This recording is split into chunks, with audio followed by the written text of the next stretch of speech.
Are we ready to listen to God's word? Okay. Thank you, Zachary. Tonight I'm going to share about entitled From Death to Life, the healing power of Christ. Open your Bibles with me to the book of 2 Kings. 2 Kings chapter 4. Although yare dinante no na John amo lang niya kalyaman damali kay alya el di mi conclusion lego. But we will go to the book of 2 Kings chapter 4 verses 38 to 41. Okay? 2 Kings chapter 4 38 to 41. If you want to see stories of miracles, I encourage you to read the entire chapter 4 of 2 Kings. Verse 38, it says, "And Elisha came again to Gilgal, and there was a dearth in the land." So dearth is famine. "And the sons of the prophets were sitting before him, and he said unto his servants, Set on the great pot, and seeth pottage for the sons of the prophets." So seeth pottage means to boil or to prepare a soup, boiling soup. "And one went out into the field to gather herbs, and found a wild vine, and gathered thereof wild gourds, his lap full, and came and shred them into the pot of pottage, for they knew them not. So they poured out for the men to eat. It came to pass, as they were eating of the pottage, that they cried out and said, O thou man of God, there is death in the pot."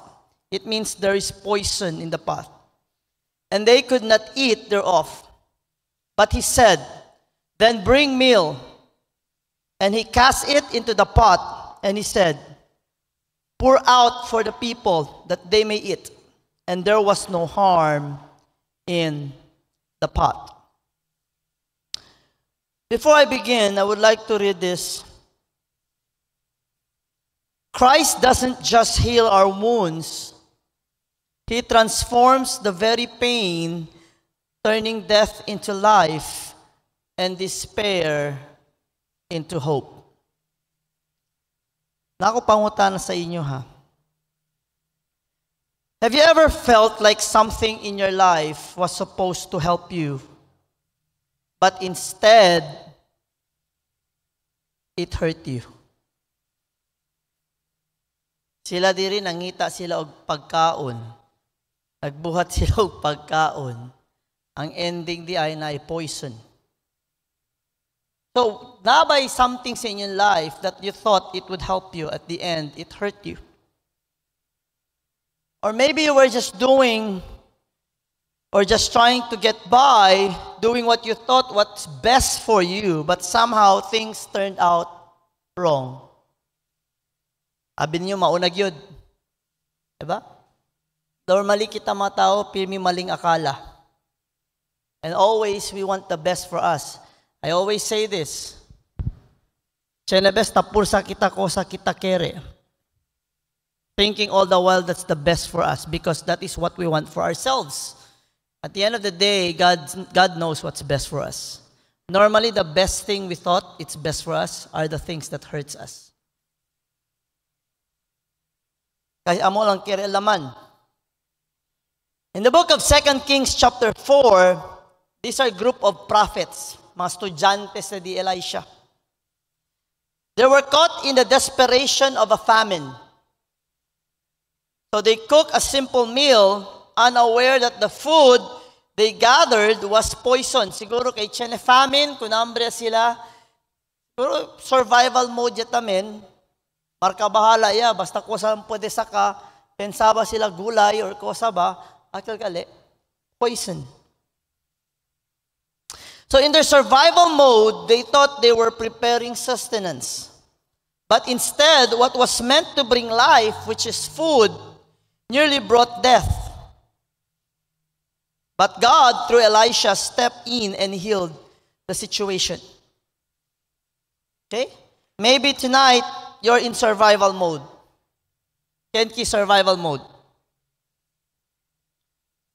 Panicking. Doing everything you can to make it through. But it feels like no matter what you do, things aren't turning out the way you wanted to or you hoped to be. Maybe there's something in your life tonight that you feel so toxic.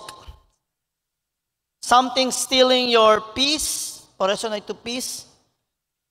Perder ito yung puwersa. You have no joy. But there's a good news. Jesus still steps into our mess. He's willing to step in if we allow Him. And Jesus will turn death into life because of His healing power. And His healing power is real. Is this a true story, El Cosa Kitele? The answer is yes. This story actually took place during the prophetic ministry of Elisha. Who is Elisha once again? The successor of Elijah. In a time of national crisis and spiritual decline in Israel, not only the land was experiencing famine physically, it was also experiencing famine spiritually. Mutuo mo or sa dili. Today is experiencing spiritual famine. But don't be surprised, one day you wake up, there will be a revival. Because before the Lord comes back, there will really be a revival. Food was scarce, and the people were often turning to false gods. Not only turning to false gods, when you turn to false gods, you start to practice ungodly things. Elisha was leading a community of prophets, men who were committed to follow God in a time when many had turned away. And so, they were gathered at Gilgal. Gilgal is the place where sila hunto. Likely a part of a prophetic training center. Kumbaga si Sunday pa, ali kita tanmirahan mga discipleship. Ansina tamin sila. Where Elisha was teaching them. And so it happens that during battle or a major event, the simplicity of a shared meal. I pray and I hope that this message would remind us that even in the ordinary, God's power shows up when we trust Him and when we need Him. When we go to survival or panic mode, we tend to do it our way, not God's way.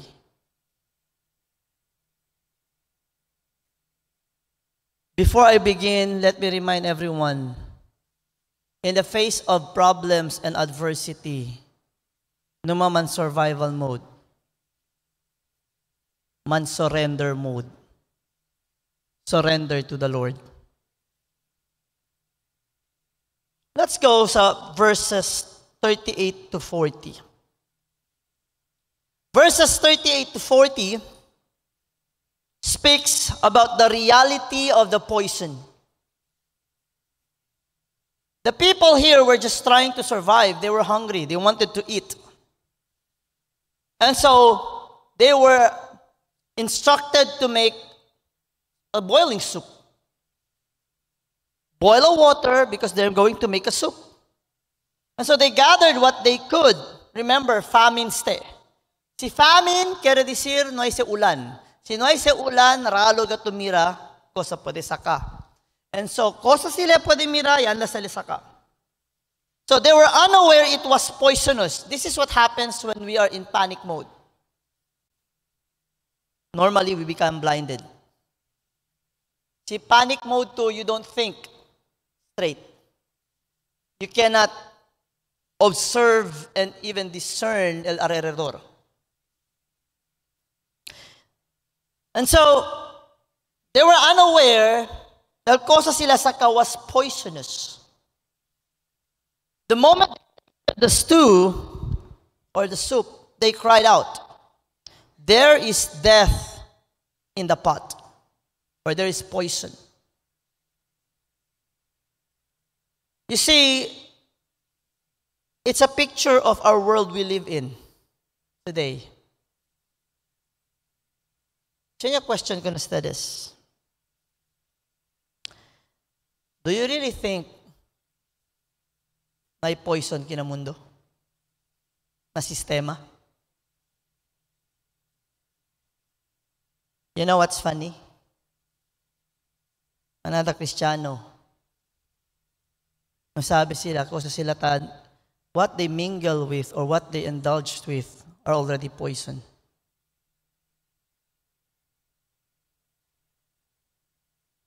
Where what looks harmless, where what looks harmless can be destructive.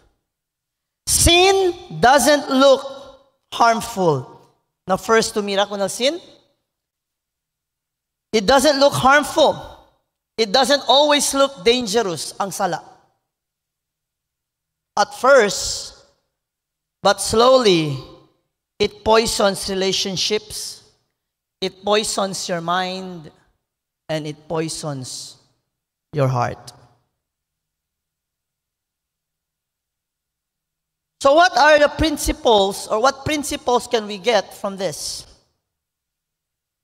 What we consume, physically, emotionally, spiritually, even mentally, would shape who you are.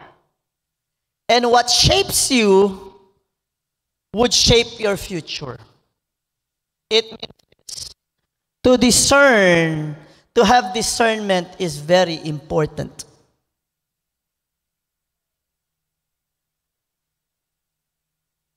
And so what do we need to do? Sila yan taste bueno na pa sila muridayon. It's the same thing, chenebes na sala. Chenebes, el cosa kita taase, poison niya gali para kanaton. I'll give you an example. Akel pirmi na cellphone ali ng mga YouTube, mga TikTok.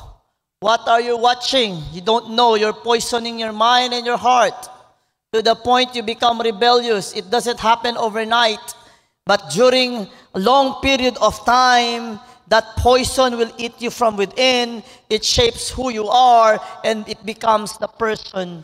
Because what comes out from the heart, out of abundance of your heart, that is what's going to show. Cosa kita debe hacer? What are practical applications we need to do? I'm talking about healing here, to be healed. Or, habla pa ka na muna nursing, prevention is better than cure. Evaluate yourself. Take time to evaluate what you're feeding your soul with. Take time to evaluate what you allow your eyes, what enters your eyes and your ears. For what enters your eyes, diba, habla pa el Diyos? What corrupts a man is not what comes in from the mouth, it what goes out. Correct? Ansi nagkalta abla. Kasi normally, si Kometu, onde man si tasali? Ha? Susyo. Yes or no? Pero sa otot ng pilosopo, okay lang daw kung may sangre. Pero, are you ready? What comes in from your eyes and from your ears, it doesn't go out right away. It enters your mind and it goes to the heart. And you know where it goes out? Through your actions. Thus, out of the abundance, that is what's going to show. And so, cosa na pensamiento? Poison ba? Or healthy things? What are you watching, young people? Sound. Thank you. Like I said, prevention is better than cure. Ya notice ustedes, Chenebes, hindi ustedes con hambre, pero mira aquí, mira ustedes about cooking, lego-lego, hable tú, ¿quiere man yo come? Right? Pero el de berasa niya, hindi to con hambre. Really? El de berasa niya, hindi to kaya con hambre. Amo lang tabla. Anyway, second, guard. First, evaluate. Take time to evaluate what you're feeding your soul with. Second, guard your mind and your heart. Are your daily choices, it means your thoughts, your habits, and your relationships. Guard them. Bisya con esos. Not only bisya ko sa ta entra, bisya el mga ko sa tali at cerca contigo. Third, kay baka si manda na to entra, liba contigo, kosa it's either life or something corrupt that would corrupt you or poison you.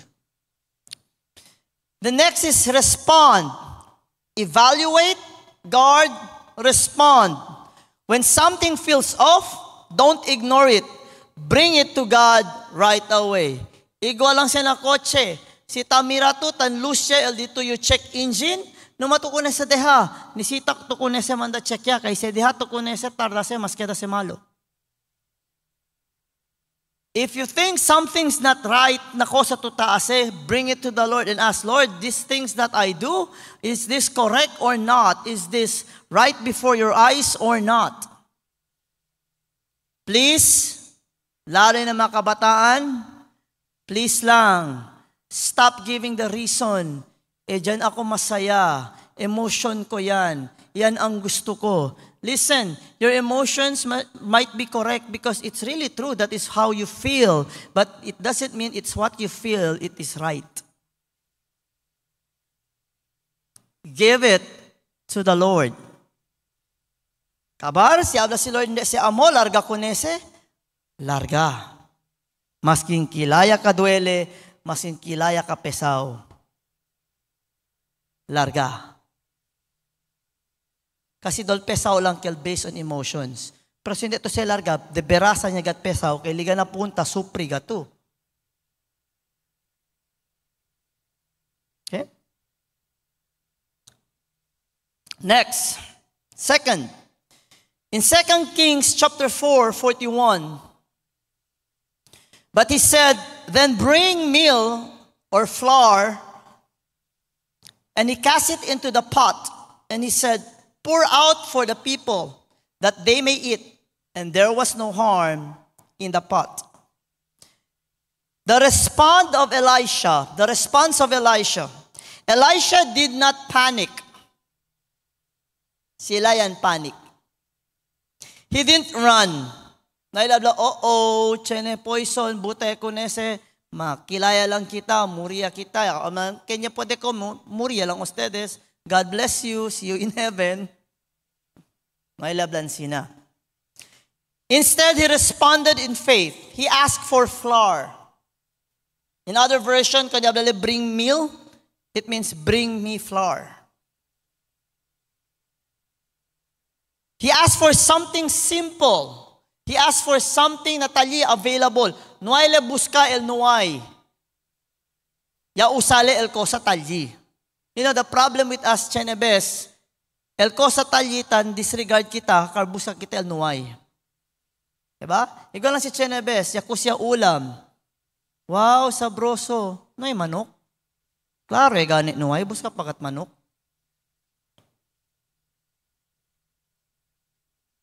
And so, yung buskale, kung sale pwede usa, yapon nila na pot. Immediately, the poison was gone. What was deadly became life-giving again. Because food is actually life-giving. But not all food are life-giving. You know what? No, believe ganyan mga gente de ara generasyon. Si cosa el poison na cuerpo, amo el kere-kere come. Si cosa el poison na cuerpo, amo el kere-kere toma. Diba? Tiene mga gente no quiere tomar agua, pero hableo claro. Liga sa enfermedad grabe gayot, bira kasi siyempre na agua. Pero uli hiya. Tasupri el mga liver, el kidney. And then we're wondering why we ustedes. Huh? I'm not talking here about food that has been poisoned. No sabi si Sileke na poison. So kaya decir pwede lang kita kung may poison. Listen to what I'm going to say. Hindi kaya decir sabi to el diabetic ya to kabar ko sa tutoma or kung may bin maasukar that would cause you more akid alcohol diabetes kabar sa to Lord diabetic ko Lord tamis akong kaunon Lord kahilig ko tamis itangtang ang sugar dili na ana. It does not work that way. Are we listening? Klaro ba? Ay, sila gani pastor nawala lang ang kagiampuan. No, it does not work that way. They didn't know it was poison, but Elisha did not panic. Nangayo siya og flour, gibubuan niya, nawala. A poisonous meal became a life-giving meal. The healing wasn't in the flour. Remember this. But in obedience to God and faith in His power to transform. And so, cosa el principio aquí? God always, most of the time, uses simple obedience to bring supernatural breakthrough. Naaman was instructed to dip himself 7 times in a dirty river called Jordan. A simple obedience by just dipping himself. Hindi kay lisod. Maskin ken ki pwede man dip. Sinta-sinta lang to 7 beses. It was not the dipping in 7 times. It was the obedience. It was not the flour, it was the obedience to God. Remember, Elisha always consults with the Lord. Chene gane ki si Leo sa chapter 4, yamandale kon Gehazi, liba el di mio staff, poneto ko nakal morto bata. Ngay bibi el bata. Por eso elegat ya anda ya kusta ko nal bata. Kaya kung taman niya ligael na anak, para abla kaya murel anak, ala pala, the Lord hid this from me. What kosakaltan mean? It means this. Elisha always does things based ko sa instruction di Lord. Siguro, akel, mandale liba el staff, nga ko na naman instruct. I don't know, porque no kedakura el bata. Pero, naibibi el bata. Pero kung di andale, yakustale ng muerto bata for how many days ya, on del boca del bata, ya ponele si boca, on del os, ya ponele si os, on del mano, yakustale pente del bata, hasta bibi el bata. It's really nice to listen to the instructions. Because when the Lord gives an instruction, and He instructs you to do something, it will really happen. That's why I always say this. You want to succeed in life? You want your children to succeed in life? Do not force them. Pray for things. Because the thing you think that it's best for them, kabar pursatu, kabar sinliga sina tiyempo nuway se man bloom, na kereto, kung ken man tuwi yata mentira, kunila yata men. Well, in fact, tira to dito yourself. Kaya ito yalta pursa. Never force the issue. Always pray for the guidance. Never trust in your, ay, kasi esteo kere. No. Pray. Kami debate yan, kwento kami. We will never force, I never force Zach to become a drummer. I hope he would. I will never force him, to sakasak, kay esteo kere. I'll never do that. What I'll do is to pray. Pero, igual mi tatay, resale, y hablale conmigo, y yo enduro cabeza. No, ahora si habla conmigo si Lord, habla dito yung anak, estele asa ka, estele ase, leanda, then I will. But I would not tell Esteo Kere, no. This is what the Lord wants you to do. Do not panic. Habla to the side, do not panic. Be still and know that He is God.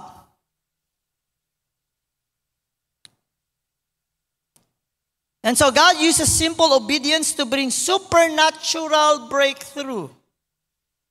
Faith doesn't need to be complicated. It needs to be real. Say with me. Faith should be real. Elfe, hindi siya dapat kwento-kwento lang. Listen, everyone.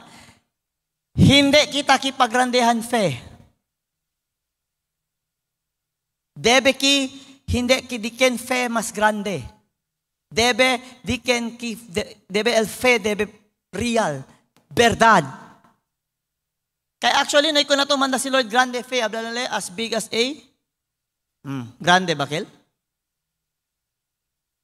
Hindi kita tang kompetensya na fe. Chene, otro ente, si mangkwento fe, do ben grande kat nila fe. Pero si legal problema, onde grande fe. Sabi ustedes, por qué no isale? Kay hindi verdad el fe.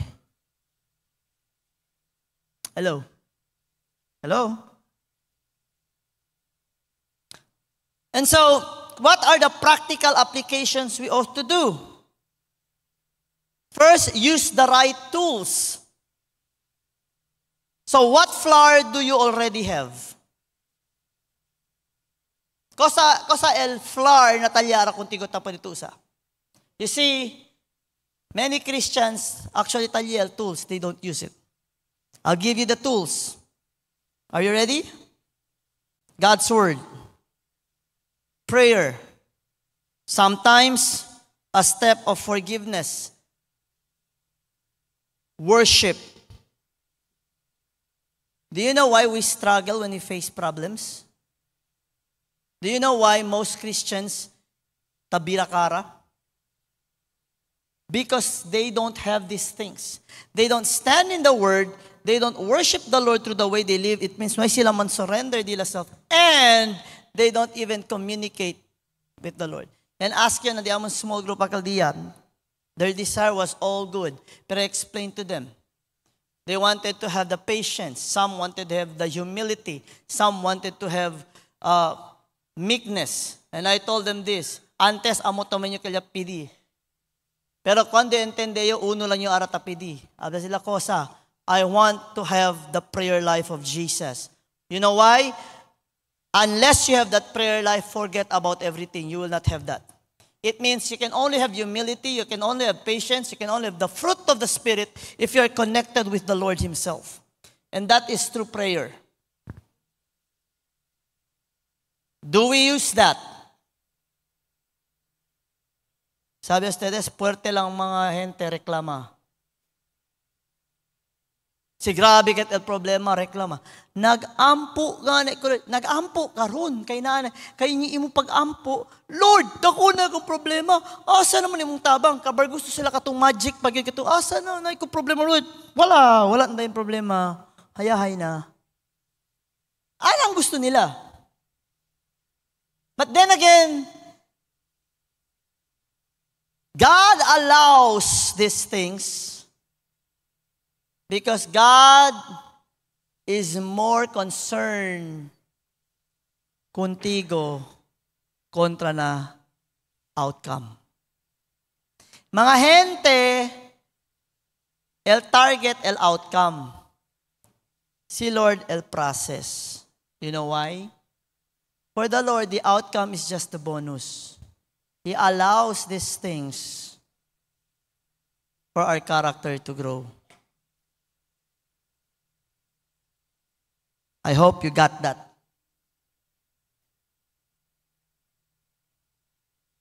Si 20 years ito kun Lord, kabarkada siya na problema, igualan to siyempre hasta ara.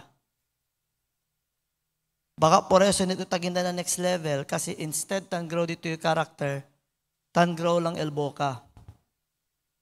Kasi tan min. mas ta kada reklamador. Hindi tarda, baka dali ka natin award si Lord. Most reclamador of the year. Malin kami, no? Okay?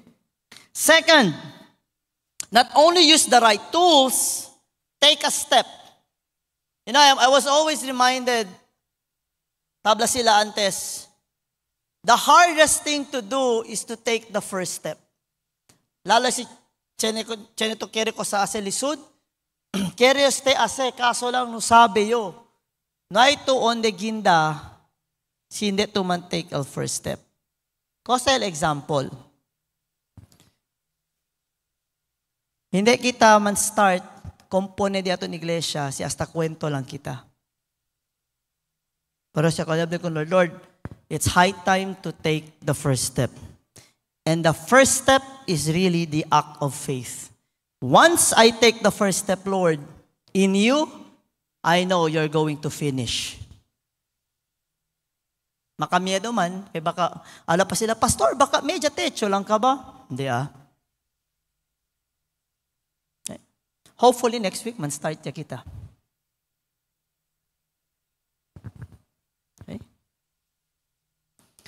Use what God has already placed in your hands. Start praying. Start spending time with Him. Start knowing the Scripture. Abide in the Scripture. Stand in the Word of God. Start claiming the promises that the Lord has given. Start obeying. Surrender your life to Him. Si Tachene Tumiedo, kosa ba pasa kumigo si man surrender yo kun Lord, baka manyana no iko sa kumi. Hindi. Give your life to the Lord. Kung diablo kumigo el Diyos, able Lord, si man pastoryo, kosa man niya madali kumi yung mga anak. Chene kanya abla na, bendela, kwan lang daw yo, ase lang daw yo. Kosa lang man si Isaac, wala pala. May gana si nada, si kasase, kosa man sila manda kumi. Chene abla. Someone close to me. Manda lang sila irbidi si yung mga simbals, dali to man si yung mga anak, si Chenele anak.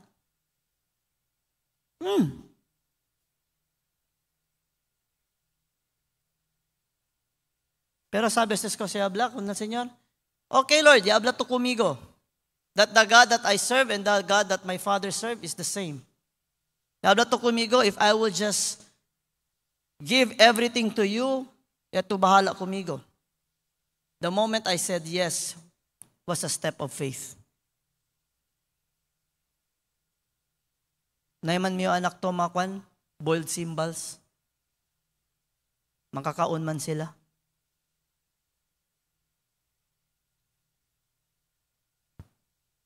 Third, have faith.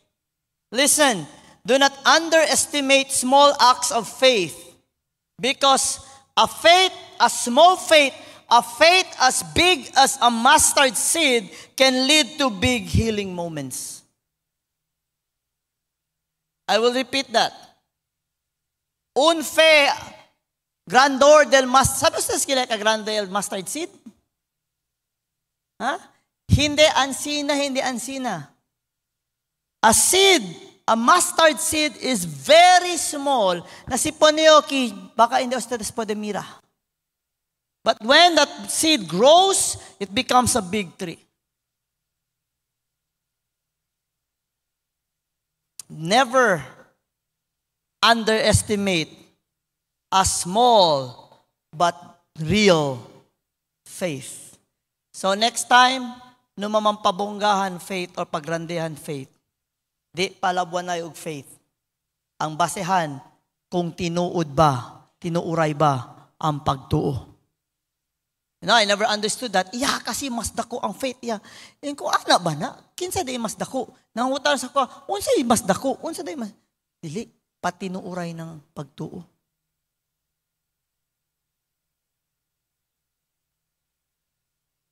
Ga-level up lang ang problema. Kay mas ga pure ang faith, mas ga saka ang problema po. Kay si Taning, sulayan ka. Okay?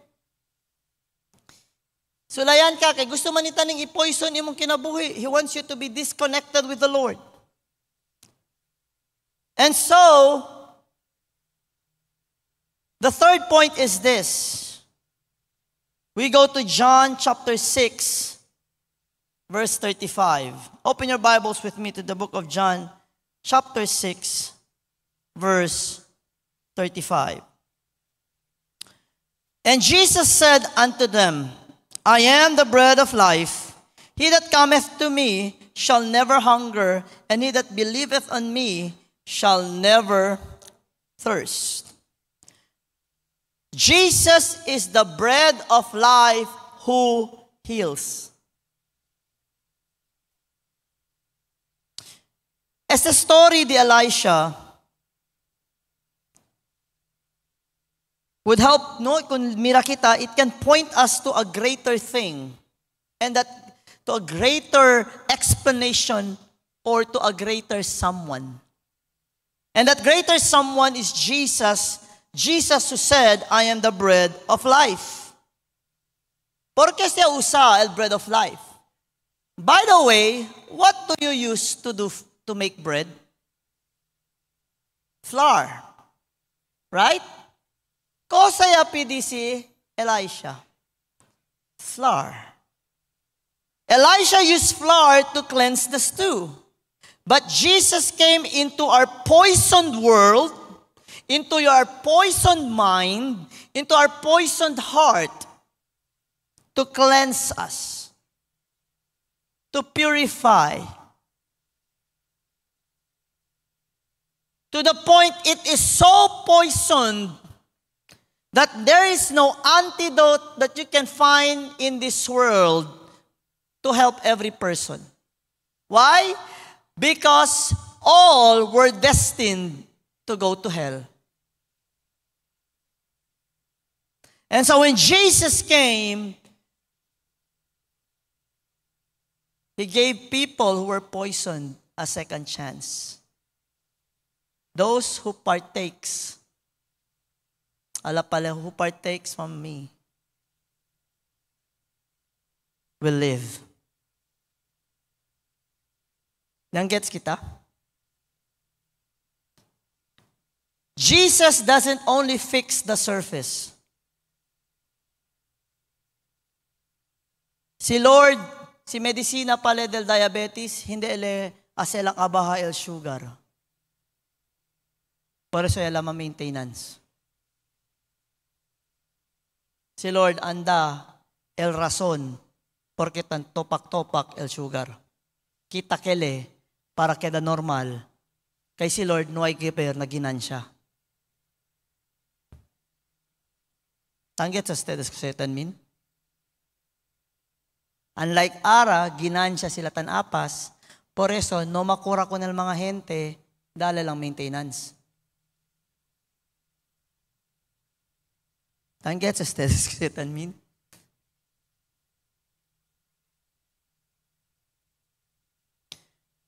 The Lord does not fix the surface only. The Lord will go to the root cause. Listen to what it says. And ye shall call his name Jesus, for he shall save you from condemnation. No. Listen. What's the root cause of condemnation? Sin. That's why he said he shall save his people from their.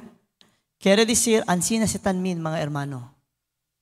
He's going to uproot that sin in you, not only to pay for the sins, but to uproot that sinful foundation in your life. Because masking kilala paga for condemnation, sinde le kita el. Por eso ganit, the old is gone and the new has come to remove that corruption. Because if hindi kel kita, I will tell you, debele mambira-bira na cross. Para pakakipaga. That's why he said, save his people from their sin. Tanggats kita? Hello? That's the bread of life. Sin is the poison. He dealt it, went to the root cause. He removes what brings death. And that is sin. Where there is sin, there is fear. Where there is fear, there is despair. Where there is despair, there is death. Kosali ase, he replaces it with his own life because his life brings peace and healing. Kosal prinsipyo kita tapos miraki. True healing comes through relationship with Jesus. He doesn't give us life. He is life. Listen. Sina say, hermano, para entende kita. My hermano, hermana. Maybe your imagination is, ay, dahil eternal life. Sakatos the eternal life, poneo contigo. It does not work that way. You see, in the Bible it says, the Holy Spirit is in us. And then we are in Christ. And Christ is in the Father. And then it says, the Father and Christ, they are one. Kabaryan, pray tamenle that they may be one with us. Do you know why we can have eternal life?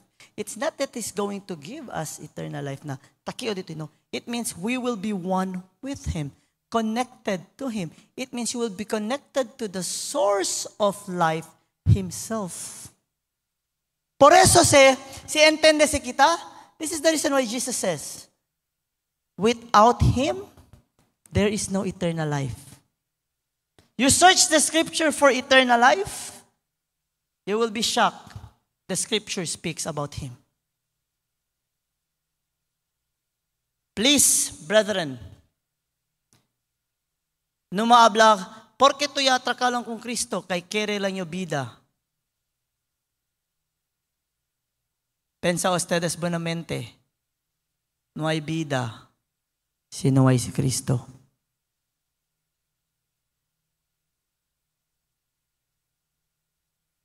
Gets kita?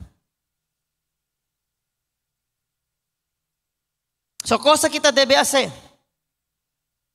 Surrender. Everybody say surrender. Let Jesus into every area of your life.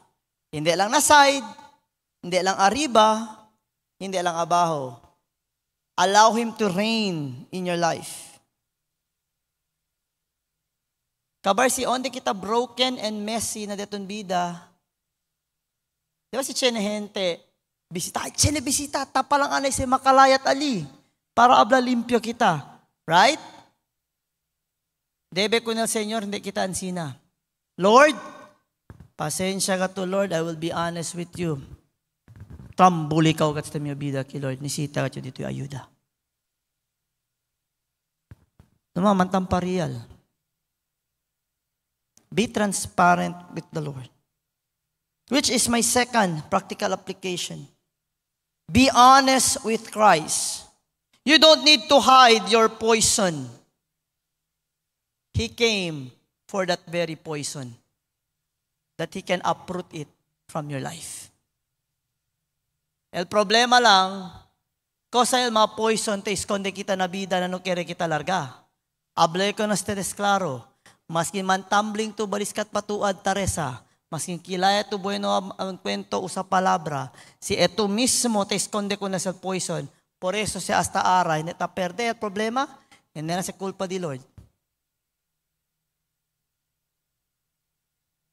Huh? No kere ayo keda diabetic. Dale si ki el coke. No masasaka el coke na di mi umano, kay kere to ma. Pero no kere ayo keda diabetic. Pwede se, dale se koki. Hindi gani. Tare sama nyo, Lord, kita ya el diabetes kumigo, Lord. Kabar taga to 1 litro ko. Amor hindi. Amor hindi. Ha? Amor hindi. Tanggets kita ilustrasyon? Okay?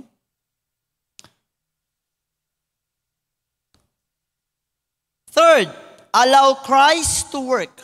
And so when you surrender, you should be honest to Him. And when you're honest to Him, it means you need to allow Him to work. Trust Him not only to forgive you, but to restore and renew you completely. Allow Him to work. Si tabong ka ba? Yung kwento kami ka na Brad Mike, ka na Brad Nelbert. Este do kyal pinaka-lisod si Limpia man renovate. Kasi tausaman kat kuneste. Sina roofing, may problema, no? Kwento sila. Pero sinasiling ya, lisod ya, kay kwanto anyo de mabuling talyariba kay si abaho. Ara si ablayo ko nila, ansina ba, mabuling kat galese? Numaya lang kita trabaha, kay mabuling kat keda, pero power aregla. Pero, numaya lang anay. Tiyan ko sa pasano ay. Tiyan niya question, si man start niya el ceiling, embroma kami. Pwede lang kita tent anay apuera anay kita, pay. Okay lang ko na stedes. Init kayo, pastor, dili madala. Pero ang point niya, makaservice ta diri, pero maglisod yun ta. Kasi, hindi man si kita el mga, diha mga tsaki, alangan bungkap pa na sila. El point lali is this, when the Lord works, hindi siya siting pretty kita sinti. When the Lord works, there will be pruning that's going to happen. When the Lord works, there is like putting us into fire to make us pure. It means when the Lord works, there are really times that we are going to cry out and say, Lord, malisod mangate, porque esta ansina ya perde kumigo, porque kaya kita kumigo, porque ansina. And then God is going to put new things that will help you. Problema lang, if you trust in your own understanding because you think it's better, kat please man iwas kita, nag-ampo namang yun ko, pastor. Tinuod ka, nag-ampo na yun ko, imuhar yun na. Nag-iing ka kay Lord. Sige na Lord, kanina yun Lord. Nag-iing ka kay pastor, giampuan na nako na. Weh. Pagpuyo. Kinsa giuwat ni mo? Imong kaugalingon? Hello? Allow Jesus to work. Amen ba? Amen ba? Huh? Naapa ko madungog, pastor, ayuda ko miga perke man. Kiragat yung mi anak keda close kun Lord. Kilaya man keda close kun Lord, kay amo man mismo tasanggat amin para man serve. Tanggats kita?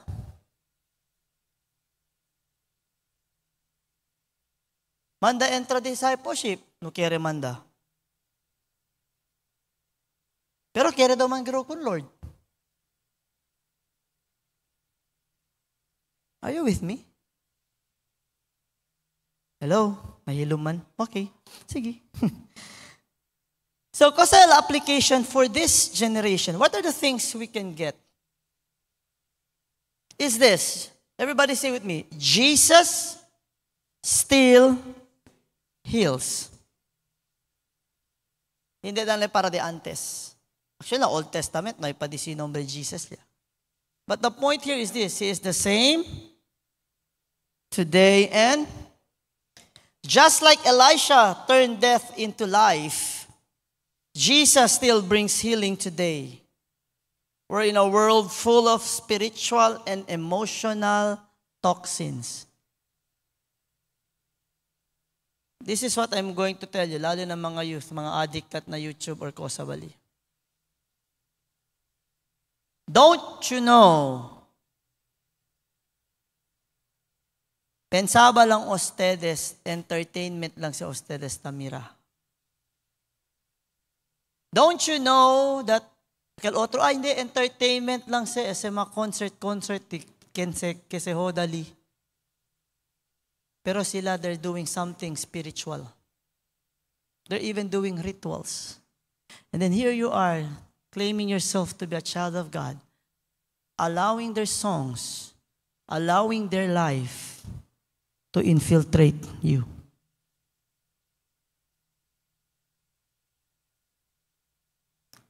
Akal mahilig man story. Cuidado ko sa mga kansyon tapon niya. Or baka no sabi lang kat ustedes. Tapos diretso na ba si sister tan story, Taylor Swift pa el background. Nasabi ba yun? Nasabi ba usa? Or mahilig lang kat na hindi lang kat taabla? Nabirasa, mana, chenabes tare kami di bet. Kabalo ba ni sila? Dili. Ha? Oh, kay naman na ginakuan no kanang mura ginahatag na. But what I'm trying to say is this. Hindi kabalo walay problema to, pero kung hilig yun ka mga ana, it means you are really allowing it. Listen all day about those songs. Michael Jackson said, the song that you listen to over and over again becomes your mantra until that song becomes, until you become like the song. Quiere decir, it now influence you. What que se habla? When we say allow Christ to work, it means we allow His word to influence us. His life to influence us. Pimi kita tabri Bible, we listen to worship songs, we bless His name. We allow Him to really fill us, to saturate us. But when you keep on watching foolishness sa YouTube, and this is what's nice, not nice, difference between Satan and the Lord. Satan will not tell you to worship him. Satan just doesn't want you to worship the Lord.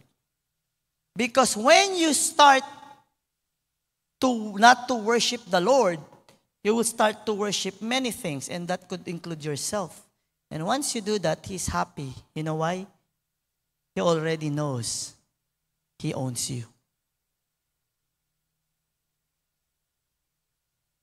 Never allow Satan to work in your life. Por eso hablé delante. I'm teaching now not only for healing, but prevention is better than cure. Christ remains our remedy. Problema gat sila kondo akel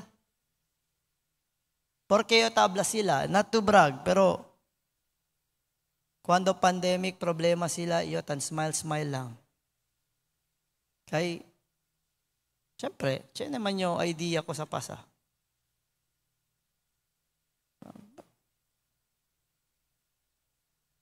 They were really worried about the pandemic. Kaya it may bring death. Ablay pa yo, grabe el mundo, no? Ben worried gat sila kay pandemic.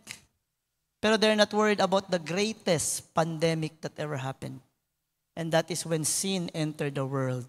Death entered the world. And you know who is the antidote of it? It's Jesus. Por eso, nisitas te kita habla na dito mga amigo, amiga. They need the antidote for the poison. No sabi pa gana sila, kay talyal poison.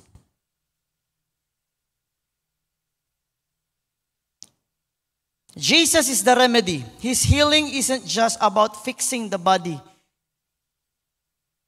His goal is to restore the heart, renew hope, and revive your purpose. Chenyele dan nanante, palyagalakal na cellphone, no? Kaya bakal yung post sila, Muhammad, Confucius, pati si Buddha ata. Basta tiyan sila tres ko se habla. El uno no sabe le cosa el purpose de su vida. El uno no sabe dole si busca tu el verdad. El uno confused daw. Ano sina ka tres? Kabar todo kasi le habla si Jesus el habla. I am the way, the truth, and the life. Oh. Jesus is the remedy. And so as I end, if there is death in the pot of your life, Anxiety ba se? Sickness ba se? Addiction ba se? Guni-guni ba se?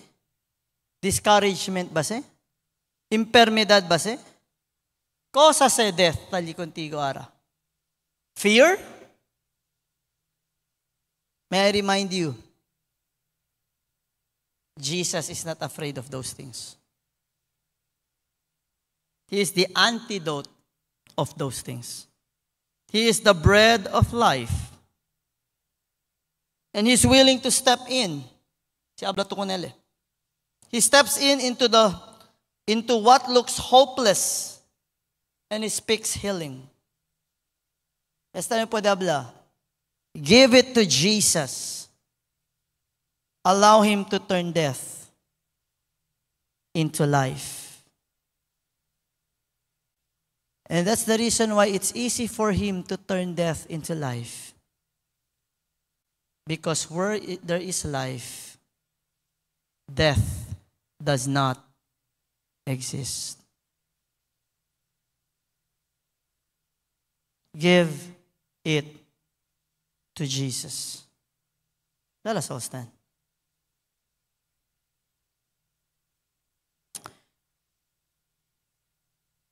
Can we just sing the song, I Surrender All, before we close in prayer?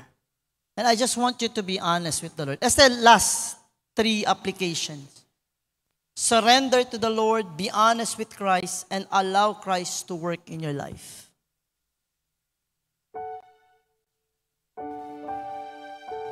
Do we allow Him?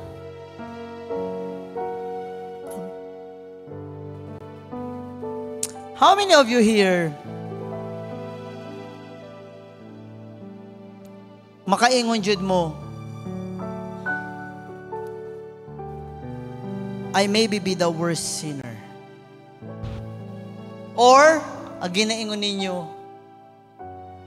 ayaw anak, mas maayo ko sa iya, at least dili ko pare sa iya makasasala kaayo. Asa kita dito sa duwa? Ha?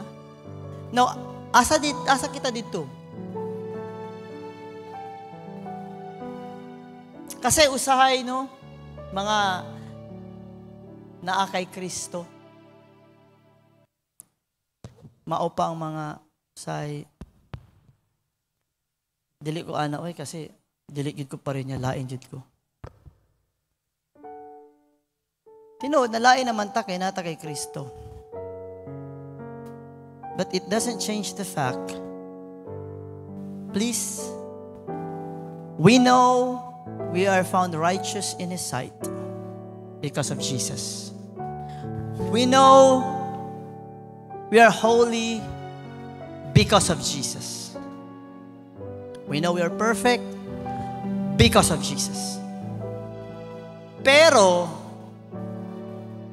that is because of Jesus. That's why we need to train ourselves to live according to that standards. And the reality is this. Please, ayaw ilanto yung self, mura na yun ka, wala nakasala din sa kalibutan. Mangutan ako sa inyo karon, kinsa diri wala nakasala this week? Asa kamot. Sige. Wala nakasala.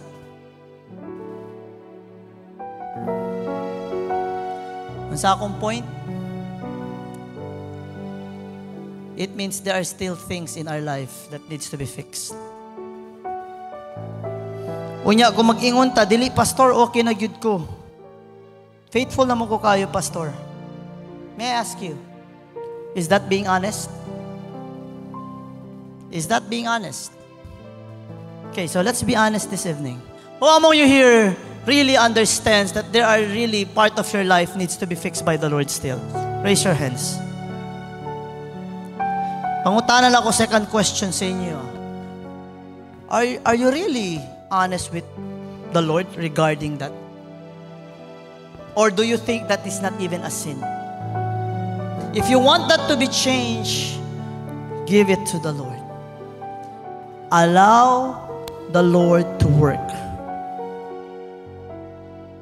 Ask the strength, the comfort of God, Holy Spirit. It will not be easy.